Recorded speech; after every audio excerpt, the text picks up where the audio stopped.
O teólogo francês René Latourelle escreveu que a radicalidade do cristianismo está justamente nas suas exigências e na identidade do seu fundador.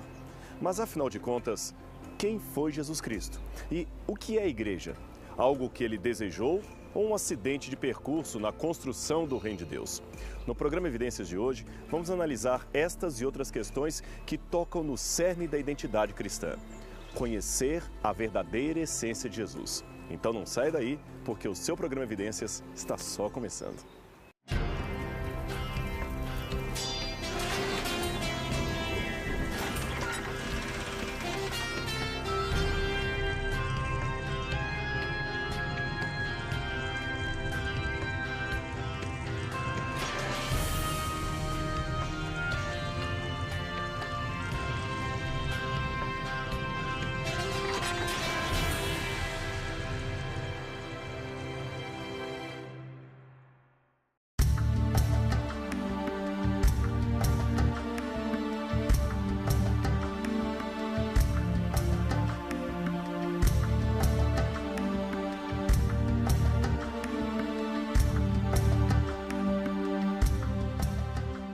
No programa de hoje, vamos explorar o sítio arqueológico que fica num parque nacional de Israel chamado Bânias. Aqui ficava no passado a antiga cidade de Cesareia de Filipe. Com seus 1.224 metros de altitude, essa é uma preciosidade turística, pois nesse país deserto, o monte que fica no parque oferece pistas de esqui em meio à neve do inverno. O Parque de Bânias é extenso e inclui as ruínas de antigos templos esculpidos na rocha aos pés do Monte Hermon. Esses templos foram construídos há mais de 2.000 anos. E também aqui passaram os cruzados, que erigiram igrejas cristãs, inclusive, e por algum tempo a cidade também foi habitada por povos árabes.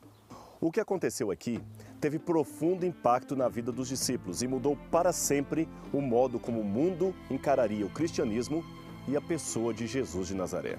No primeiro século da era cristã, Jesus toma os seus discípulos e parte com eles para as cercanias de Cesareia de Filipe. Nenhum deles entendia ao certo o que haveriam de fazer ali ou por que o mestre escolhera aquela rota tão incomum. Chegando ao lugar, Jesus lhes perguntou: "Quem dizem os homens ser o Filho do Homem?" E eles disseram: uns João Batista, outros Elias e outros Jeremias ou um dos profetas. Disse-lhe eles: "E vós, quem dizeis que eu sou?" E Simão Pedro, respondendo, disse: "Tu és o Cristo, o Filho do Deus vivo." Mateus 16, 13 a 16. A pergunta de Jesus foi bastante incisiva, mas a leitura rápida desse texto e os seus correspondentes em Marcos e Lucas esconde uma armadilha que passa por alto a localização geográfica oferecida pelo evangelista. Indo Jesus para a região de Cesareia de Filipe, interrogou seus discípulos. Mateus 16, verso 13. Veja, talvez por desconhecimento da geografia local, muitos tendem a ignorar alguns detalhes importantes dados pelo autor bíblico, detalhes principalmente referentes à geografia do lugar. Mas nada na Bíblia foi colocado sem nenhum propósito.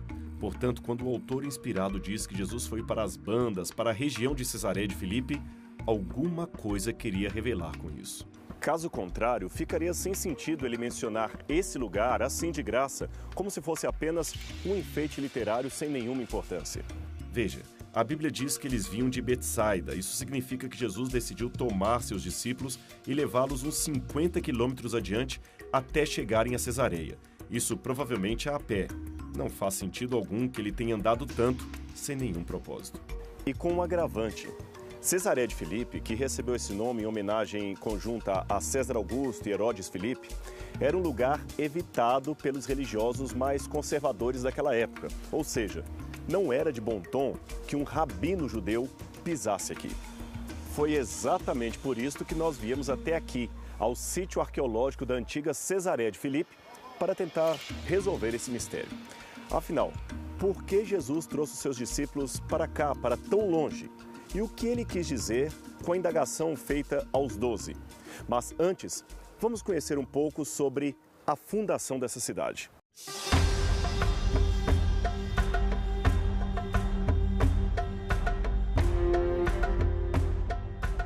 Cesareia de Filipe era uma antiga cidade localizada ao sopé sudoeste do Monte Hermon, na atual região arqueológica de Bânias.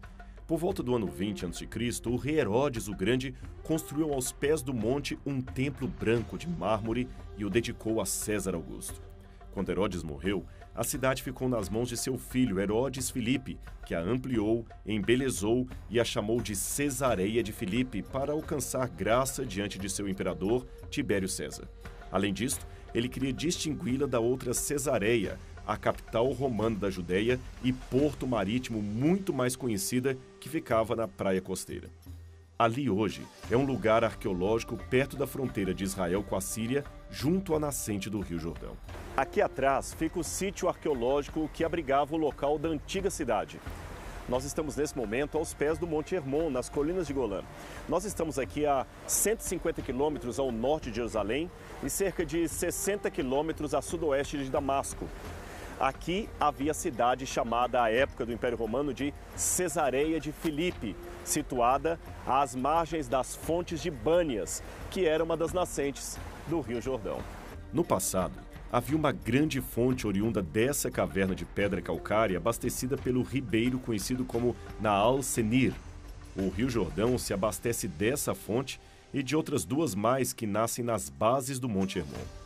O nível da água hoje está bem mais baixo do que nos dias antigos, isto provavelmente se deve ao desflorestamento do Monte Hermon ou aos constantes movimentos das camadas geológicas na região, assoladas por constantes terremotos.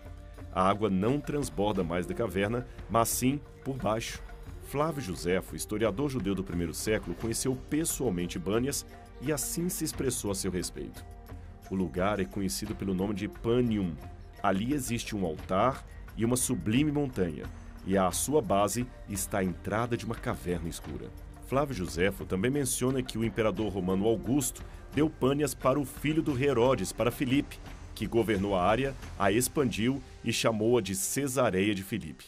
No ano 61, o rei Herodes Agripa II rebatizou o lugar de Nerônias, em homenagem ao imperador Nero. Mas esse nome somente resistiu até o ano 68. Esse nome Bânias ou Panium, para lembrar a citação de Josefo, vem das palavras Fânio ou Pânias, que por sua vez remetem a Pan. Pan seria o deus grego dos bosques, dos pastores e também dos rebanhos. Segundo as lendas que compõem a mitologia grega, o deus Pan costumava residir nas grutas localizadas nas florestas, sendo também um andarilho que vagava pelas montanhas, pelos vales, sempre procurando por caça ou então por diversão. Ele gostava sempre de dançar alegremente com as ninfas dos bosques. O deus Pan é geralmente representado com chifres, orelhas e pernas de bode, trazendo, é claro, características fisionômicas de um ser humano, bem como o seu tronco. Por ser um verdadeiro amante da música, o deus Pan sempre é retratado em apresentações artísticas, trazendo em sua mão uma flauta que costumava tocar alegremente para os animais da floresta. Agora, o que pouca gente sabe é que o deus Pan, apesar de ser alegre, amante da natureza e da música, também era muito temido por todos que precisassem atravessar florestas e bosques, principalmente quando a travessia se dava à noite. As trevas e a solidão acabavam fazendo com que as pessoas ficassem atemorizadas e tomadas por um medo súbito. Por isso, elas sempre associavam esse medo, esse terror, ao deus Pan, o deus das florestas. Por esse motivo, a palavra pânico, que hoje se refere a esse tipo de pavor repentino, acabou surgindo, derivando-se do nome deste nem sempre tão simpático deus dos gregos. E para piorar a história, aquela gruta que fica ali atrás era a Gruta de Pan, aqui em Bânias. Ela era por muitos associada à entrada do inferno. E esse será um dado importante para analisarmos o possível significado das palavras de Cristo. Agora, o curioso é que o título Portal do Inferno para a Gruta de Bânias não vem do culto ao deus Pan, mas sim ao culto de Baal. Isto, aquela mesma divindade combatida pelos profetas de Deus no Antigo Testamento. A ideia principal é que Baal ou Baal-Gad entraria e sairia do mundo dos mortos, partindo das águas que viriam debaixo daquela gruta. Bânias se tornou, sem dúvida, um dos maiores, se não o maior centro de paganismo do antigo Israel. Ali embaixo, onde eu mostrei a gruta do deus Pan, havia um sacrifício contínuo de cabras e bodes. Depois vieram os romanos, é claro, e construíram um templo para César Augusto, que a essa altura já era classificado, ou pelo menos adorado, como uma divindade. E os gregos também não podiam ficar de fora. Acabaram construindo aqui, bem ao centro, um templo para Zeus, o pai de todos os deuses do Olimpo. E mais abaixo ainda, havia um outro templo para Nêmesis, a deusa da vingança. E o mais curioso, engraçado, era um outro templo para os bodes dançantes. Antigas moedas romanas da região mostram os santuários que aqui havia e fazem menção a um templo em homenagem a Lívia, a esposa de César Augusto. Cesareia de Filipe ficava numa rota comercial conhecida em hebraico como Derech Hayam, ou Via Maris para os latinos. Era o caminho que ligava o Mediterrâneo ao interior do continente asiático até chegar a Damasco. É por isso que esse local ficava sempre cheio de peregrinos, pessoas de diferentes religiões, de diferentes etnias, religiões pagãs, é claro, que vinham sempre aqui para cultuar esses famosos deuses da antiguidade pagã. Quem vem aos restos do sítio urbano encontrará blocos de pedra das edificações, pedaços de coluna quebradas e arcos enterrados pela metade, todos espalhados sobre o lugar onde ficava a antiga cidade. Na parte da frente do grande precipício e ao redor da gruta de onde sai o riacho, encontram-se vários nichos, cavidades onde se colocavam imagens com inscrições gregas. Uma delas trazia os seguintes dizeres: Pan e suas ninfas rondam esse lugar. Outra inscrição fala: o sacerdote do deus Pan.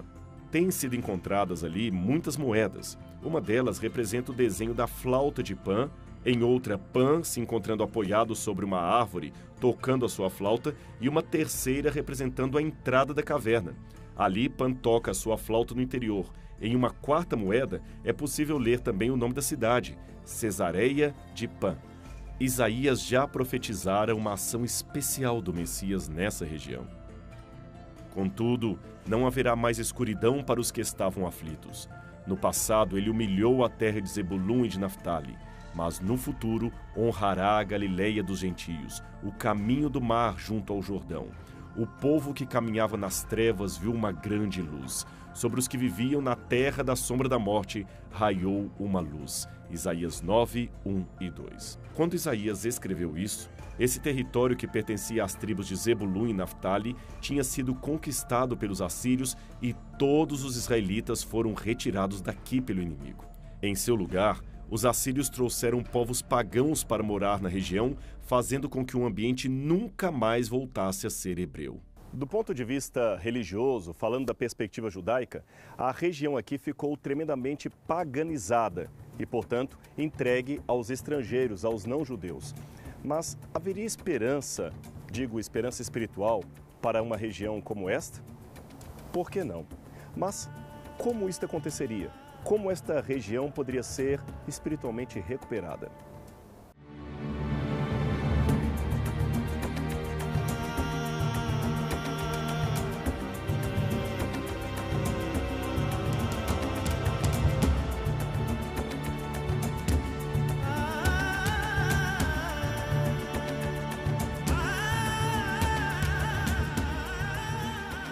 Relembrando o texto de Isaías, no seu tempo, aquela região que ficava em torno do lago ainda não se chamava Galileia.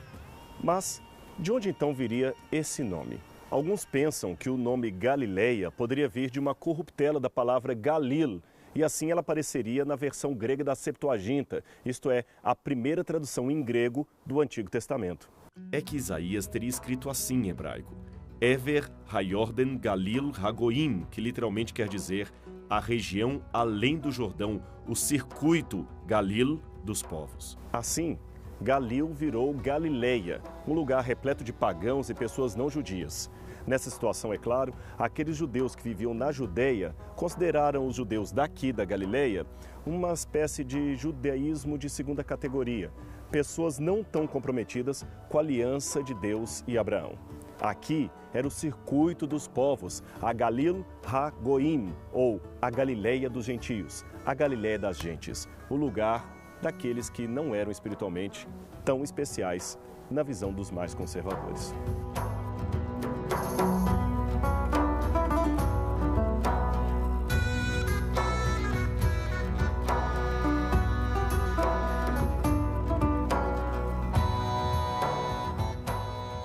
É claro que o povo de Deus não podia consentir com a idolatria que havia aqui nesse lugar. Ela estava contrária ao mandamento de Deus. Mas, por outro lado, não podia permitir que a fidelidade ao Senhor se transformasse numa licença para a segregação espiritual, para uma espécie de racismo religioso. Mas isto, infelizmente, acontecia na Galileia, mesmo nos tempos de Cristo.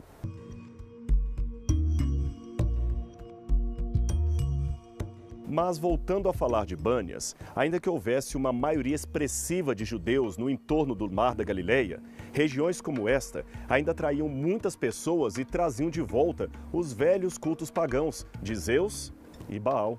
Hoje, o lugar vive cheio de turistas, mas imagine nos tempos de Cristo como este mesmo lugar ficava repleto de religiosos de todas as partes e confissões que vinham aqui para adorar deuses estranhos e suplicar curas ou favores ou evocar encantamentos. Essa é uma reconstrução artística de como seria o centro religioso de Bânias ou Cesareia de Filipe nos tempos do Novo Testamento, quando Jesus iniciou seu ministério na região da Galileia. Agora, com esse quadro em mente, imagine Jesus vindo aqui com seus discípulos e fazendo aquela difícil pergunta que nós já mencionamos. O que dizem os homens que eu sou? A pergunta mais difícil, feita no lugar mais complicado. Como você se sentiria se fosse um dos apóstolos e ouvisse de Jesus aqui esse tipo de indagação? Eu confesso que se fosse um dos 12 apóstolos, eu estranharia bastante a pergunta de Jesus. Para começo de conversa, por que ele nos tirou de lá do nosso território, do meio dos nossos irmãos religiosos e nos trouxe para cá, para esse ambiente tão pagão, tão estranho? E mais estranho ainda, chegar com os 12 aqui e fazer uma pergunta aparentemente tão sem sentido. O que as pessoas estão dizendo que eu sou? Ora, o que importa? O que interessa é o que Jesus era e ponto final, não o que as pessoas diziam a seu respeito. Será que o mestre estava tendo um problema de autoestima? Será que era algo sem propósito? Eu penso que não. Jesus tinha bem em mente o que ele queria com aquela pergunta feita aos apóstolos. Imagine só a reação de Pedro, o mais irado dos 12, ouvindo Jesus fazer aquelas perguntas enquanto via um monte de gente pagã trazendo bodes e cabritos para oferecer ao Deus Pan. Eu imagino que o cheiro de carne de porco, algo horrível para os judeus, era forte no ar. Aquele ambiente era realmente detestável para qualquer um dos 12 apóstolos.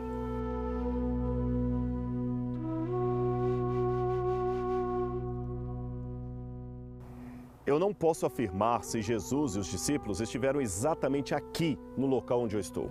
A Bíblia fala que eles vieram para as bandas de Cesareia de Filipe, mas qualquer lugar aqui na vizinhança seria detestável do ponto de vista espiritual. Na verdade, o que Jesus fez com os apóstolos seria semelhante a um mestre vegano que levasse os seus discípulos para a porta de uma churrascaria e perguntasse o que as pessoas dizem a respeito do vegetarianismo. Talvez o sentido era: o que eles dizem a meu respeito em razão do que vocês, meus seguidores, demonstram acerca de mim? Ou seja, o que eles dizem de mim por causa de vocês? A pergunta foi mais para que os discípulos pensassem acerca de si mesmos e não dos outros. Quer ver só? Veja a versão dela em Marcos 8, 28. Eles responderam: uns dizem João Batista, outros Elias e outros um dos profetas. O que mais me chama atenção nessas respostas é que nenhuma delas é negativa. Ninguém disse: ah, Senhor, dizem que o Senhor é um charlatão, que o Senhor é um mentiroso, que o Senhor é um brincalhão, que o Senhor é um farsante. Pelo contrário, eram respostas boas. Aliás, muito mais que boas. As respostas dos discípulos indicam que Jesus correspondia a algumas expectativas dos judeus e também dos não-judeus.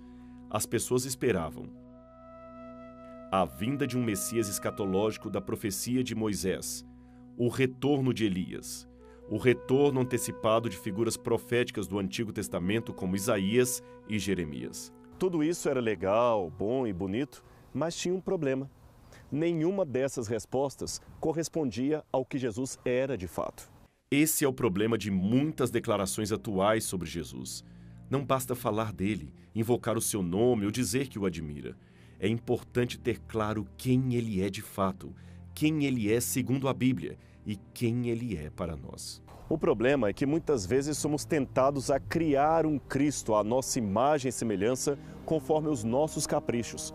E esse Jesus fabricado acaba se tornando um objeto de idolatria, isto mesmo, não muito diferente do Zeus, do Baal, do Pan e outras divindades daquelas cultuadas aqui em Cesareia de Filipe. Isso é muito sério.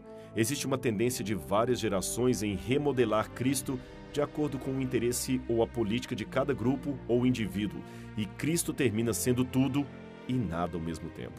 Malcolm X dizia que Jesus era um negro e participaria do Black Power se vivesse em seus dias. Swami Vivekananda, que fundou várias sociedades hindus na América, afirmava que Jesus era um yogi, isto é, um praticante da yoga.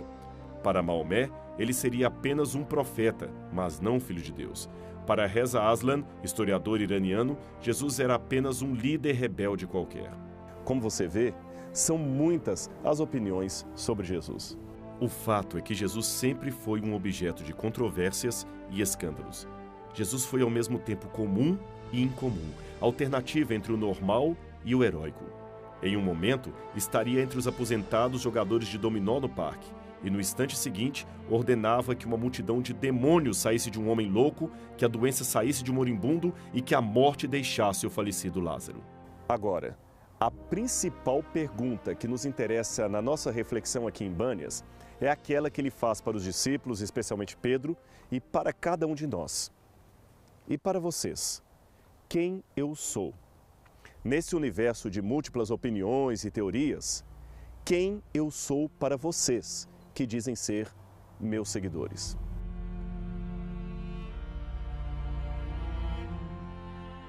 A resposta que daremos a essa pergunta é a coisa mais importante na nossa vida. Sabe por quê?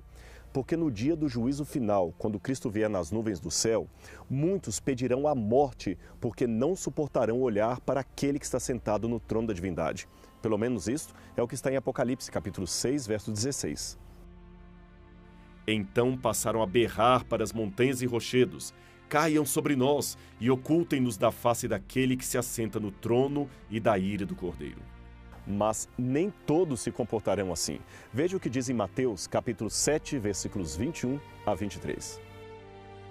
Nem todo que me diz Senhor, Senhor, entrará no reino dos céus, mas aquele que faz a vontade do meu Pai que está nos céus. Muitos me dirão naquele dia: Senhor, Senhor, não profetizamos nós em Teu nome? E em Teu nome não expulsamos demônios? E em Teu nome não fizemos muitas maravilhas? Então lhes direi abertamente: nunca vos conheci. Apartai-vos de mim, vós que praticais iniquidade. Você percebeu o drama? Por isso eu noto que não basta ter apenas uma opinião politicamente correta de Jesus ou dizer coisinhas bonitas a respeito dele. Devemos amar quem ele é e pregar essa verdade mesmo que ela soe incômoda para muita gente na sociedade. Aí eu entendo o porquê da importância da resposta de Pedro e o elogio que veio depois dela. Pedro disse: Tu és o Cristo, o Filho do Deus vivo. Ali, na cidade mais paganizada de Israel, em meio aos deuses, Cristo afirma a sua divindade. Ele é o Salvador, o Messias. Cristo em grego, Christos, quer dizer o ungido, o Messias. Pela primeira vez pronuncia-se a palavra Cristo. E o que Jesus respondeu a Pedro? Bem-aventurados sois, Simão, filho de Jonas, porque não te revelou isso carne nem sangue, mas o meu Pai que está nos céus. E ele foi mais adiante. Pois eu também te digo, tu és Pedro, e sobre esta pedra edificarei a minha igreja, e as portas do inferno não prevalecerão contra ela. Mateus 6, 18. Eu não vou entrar no mérito da questão de ser ou não Pedro o primeiro Papa.